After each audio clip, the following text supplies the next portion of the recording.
वाराणसी का चुनाव अपने आप में बड़ा अहम होता जा रहा है। देश भर की नहीं, अब तो ऐसा लगता है कि अंतर्राष्ट्रीय स्तर पर भी वाराणसी पर हर किसी की निगाहें टिकी हुई हैं। जहां एक तरफ नरेंद्र मोदी और अरविंद केजरीवाल हैं, तो वहीं कांग्रेस की तरफ से अजय राय प्रत्याशी के तौर पर हैं और आज न्यूज नेशन पर हमारे साथ मौजूद हैं। स्वागत है आपका। नरेंद्र मोदी, अरविंद केजरीवाल और कांग्रेस की तरफ से आपके नाम का ऐलान होते होते जरा वक्त लग गया, क्या वजह रही?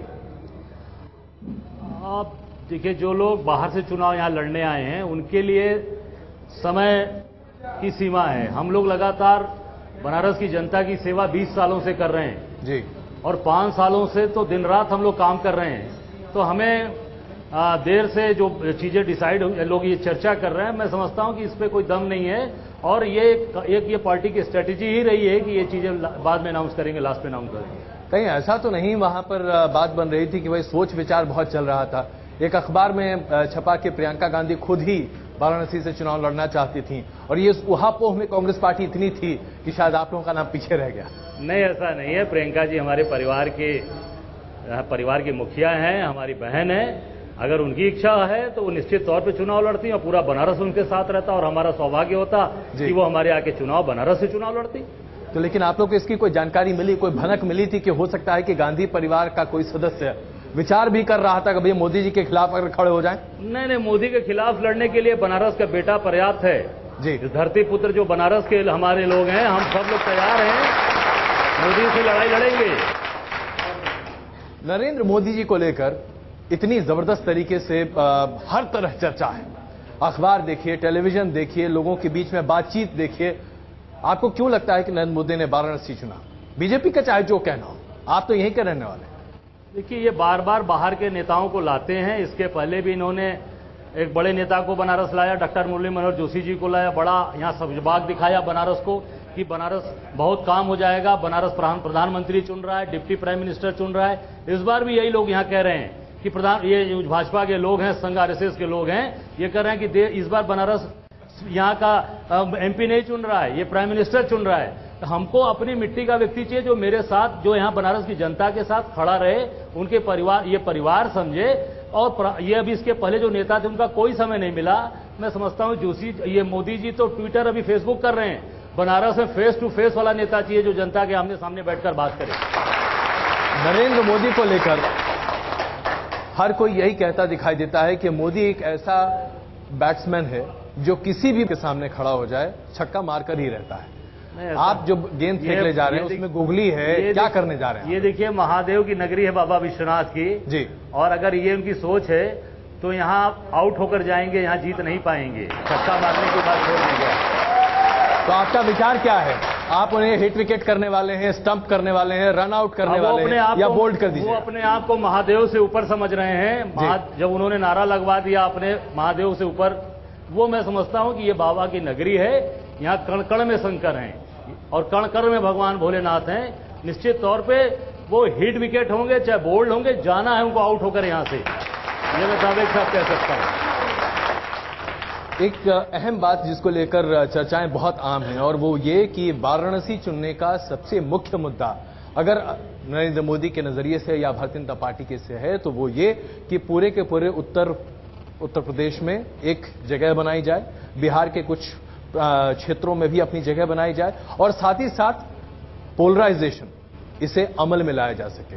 क्या आप इसे होता हुआ देख रहे हैं? नहीं, ये एकदम इनका दिव्य स्वप्न है, उसमें कोई दम नहीं है। और किसी भी प्रदेश का विकास और किसी भी प्रदेश में काम करने की बात हमेशा वहां का लोकल लीडरशिप मजबूती के साथ खड़ा रहता है जी। बीजेपी के पास कोई प्रदेश का नेतृत्व तो है ही नहीं है, तो नरेंद्र मोदी जी आके बनारस में कौन सा चमत्कार करेंगे, इस बात से सहमत हम लोग नहीं। और अगर देश में चमत्कार करना चाहते हैं, साथ साथ बनारस में भी उत्तर प्रदेश बड़ा अलग एक स्टेट है जी, ये पूरे देश का दिल है। 80 सीटें हैं यहाँ पर। मैं समझता हूं कि उत्तर प्रदेश में कोई चमत्कार नहीं होने वाला। और मोदी जी की खुद यहाँ की स्थिति इतनी खराब हो चुकी है कि अगल बगल की सब सीटें ये हार रहे हैं।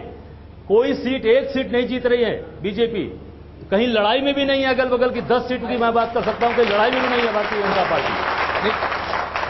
अच्छा, ये बताइए, इस आरोप में या तथाकथित तौर पर इस बयान में कितना दम है कि दरअसल इस पोलराइजेशन से जो भारतीय जनता पार्टी अंजाम देने की कोशिश कर रही है, फायदा आप सरी के नेताओं को हो रहा है, क्योंकि कांग्रेस को तथाकथित तौर पर अल्पसंख्यक वोट हो सकता है कि एक मुश्त मिल जाए। ये बात अलग है कि अभी केजरीवाल जी बीच में आ गए हैं, लेकिन पोलराइजेशन का फायदा तो आप दोनों को होता दिख रहा है। नहीं, अल्पसंख्यक वोट आज से नहीं, शुरू से कांग्रेस के साथ रहा है, कांग्रेस के साथ जुड़ाव रहा है और कांग्रेस की मजबूती किया है, और आज तो और मजबूती के साथ कांग्रेस के साथ खड़ा है, पूरे देश में खड़ा है। तो इस बीच में आप अरविंद केजरीवाल जी को कहां देखते हैं? भाई वो भी तो इस पूरे मैदान में आ चुके हैं। अरविंद केजरीवाल जी शिवगंगा से आते हैं, सुबह शिवगंगा से उतरते हैं, फिर 2 दिन 3 दिन रहते हैं, फिर दूसरी ट्रेन पकड़कर दिल्ली चले जाते हैं। ऐसे व्यक्ति की जरूरत नहीं है बनारस में कि जो किराए का मकान खोजा जाए, जो किराए के मकान में रहे। यहां अपना मकान वाला व्यक्ति चाहिए जो इस परिवार का हो, वही यहां पर काम करेगा। ऐसे लोगों की जरूरत नहीं है यहां। केजरीवाल का कहना है कि इस देश में अगर उनका मुकाबला किसी से है तो वो नरेंद्र मोदी से, और इसीलिए उन्होंने वाराणसी चुना है, और वो चाहते हैं कि न सिर्फ उनको हराएं, आपका तो सुपड़ा साफ कर ही देंगे। सुपड़ा उनका खुद साफ होने वाला है। वो यहां पर उनकी कोई भी स्थिति नहीं बनने वाली है, और वो केवल अपने मुंह से कह रहे हैं। आप जनता की आवाज सुनेंगे, जनता में कोई भी आवाज उनके पक्ष में नहीं है कहीं पर। वो अपने मुंह से अपनी बड़ाई कर रहे हैं, अपनी बखान कर रहे हैं। अरविंद केजरीवाल जब अपनी पिछली यात्रा पर वाराणसी पहुंचे थे और उसके बाद उन्होंने बाबा भोलेनाथ का दर्शन भी यहां पर किया, तो उनकी गाड़ियों पर अंडे फेंके गए, उनके ऊपर काली स्याही फेंकने की कोशिश की गई। हालांकि आरोप लगा कि भारतीय जनता पार्टी की तरफ से हो रहा है, लेकिन क्या ये वाकई में भारतीय जनता पार्टी के लोग ये कुछ कर सकते हैं अरविंद केजरीवाल के लिए? और अगर उनके लिए हो रहा है तो आपके लिए क्या होगा? नहीं, ऐसा कुछ नहीं। हम लोग अपने यहाँ पे हमारा परिवार है, और चाहे यहाँ का एक सदस्य बनारस का हम लोग को प्यार करता है। और अरविंद केजरीवाल के ऊपर मेरी अपनी सोच है, वो अंडा और स्याही उनके लोगों ने ही फेंकवाया जानबूझकर कि उनको पब्लिसिटी मिले, अखबार में उनको स्थान मिले, मीडिया में उनको स्थान मिले, इसलिए उन्होंने अंडा फेंकवाया, स्याही फेंकवाया, और तमाम तरीके से जो अपने उनके साथ जो चीजें चल रही हैं उसमें उनके लोग शामिल हैं। अरविंद केजरीवाल के आपको एक गंभीर राजनेता नजर नहीं आते हैं? क्या आपको लगता है कि वो सिर्फ अवसरवादी राजनीति कर रहे हैं? बिल्कुल अवसरवादी है ही है। उन्होंने दिल्ली की सत्ता, इतनी मजबूत सत्ता उनको मिली, इतना बड़ा जन समर्थन मिला, और वहां की जनता को धोखा देकर भाग गए, मैदान छोड़ दिया। क्यों? आपको प्रूफ करना चाहिए था, आपको दिखाना चाहिए था। जो आपने कहा था दिल्ली की जनता का दिल जीतना चाहिए था, दिल जीत कर आते तो शायद बनारस की जनता शायद उनको प्यार करती है, उनको सम्मान देती है। अजय जी, लेकिन अब आप एक बात बताइए, आप ही के पार्टी ने समर्थन दिया तो उनकी सरकार चली, आप लोग फ्रेंडली मैच बनारस में तो नहीं खेल रहे हैं? नहीं, ये तो उनकी सोच है ना। क्यों भागे वहां से? उनको लड़के आना चाहिए था। अगर फ्रेंडली मैच होता तो दिल्ली में भी होता ना जी। तो दिल्ली में उनको नहीं, तो वहां आपने समर्थन दिया ना। देखिए, आपके 8 विधायक अगर ना होते तो 49 दिनों की अरविंद केजरीवाल की सरकार नहीं चलती। हमने उनको बिना शर्त समर्थन दिया था कि आप सत्ता चलाइए, आपने जो वादा किया है वादा पूरा करिए, हमारा समर्थन आपके साथ है। कोई शर्त नहीं था, तो क्यों नहीं चलाई वो सत्ता?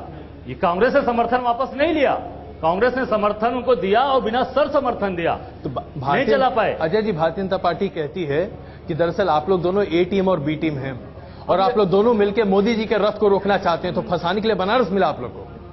ये भारतीय जनता पार्टी के लोग जो हैं, ये अपनी खुद चीजें अपनी चर्चा करते हैं, उसमें कोई दम नहीं है, और वो खुद इस तरह का काम करते हैं, इसलिए सब इस तरह की बातें, मनगढ़ंत बातें कहते हैं।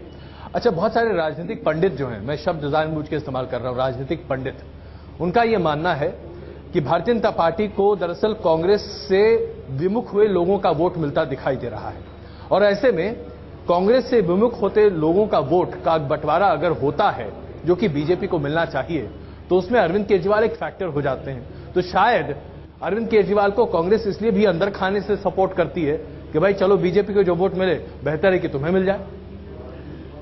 कांग्रेस के वोटर जो हैं वो कांग्रेस के साथ हैं, कांग्रेस से प्यार करते हैं, विचारधारा है हमारी, और कांग्रेस एक पूरे देश में सबको लेकर चलने वाली पार्टी है, जिसमें हिंदू, मुसलमान, सिख, ईसाई सब साथ रहते हैं।